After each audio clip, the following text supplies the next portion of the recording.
বসিরহাটে আগুনে পুড়ল বাড়ি। আগুনে পুড়ে ছাই হয়ে গেল মাটির বাড়ি।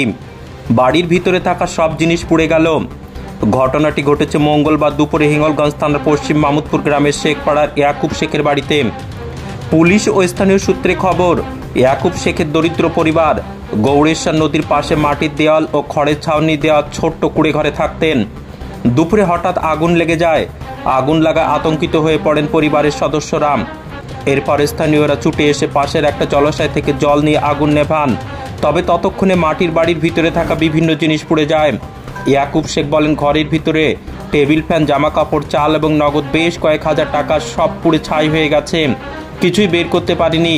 সরকারি সাহায্য না পেলে থাকবো কোথায়, খাবো কিভাবে কিছুই বুঝতে পারছি না। Video Hingalganj.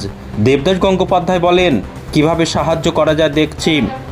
MS news Bangla চ্যানেলের পরবর্তী খবর সবার আগে পেতে ইউটিউবে চ্যানেলটি সাবস্ক্রাইব করুন, ফেসবুক পেজ ফলো করুন, ফলো বাটন ক্লিক করুন, সেই সঙ্গে খবরটি ফেসবুকে প্রচুর পরিমাণে শেয়ার করুন।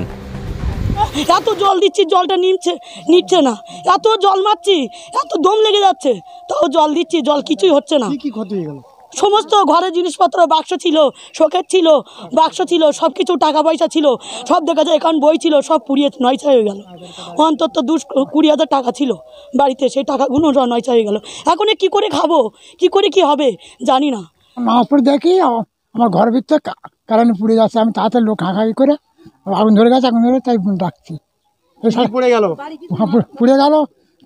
টাকা পয়সা কিছু গেছে, আর খাতা মাথা সব গেছে, চাল ফাল সব পুড়ে, কিচ্ছু নেই, সব পুড়ে শেষ হয়ে গেল।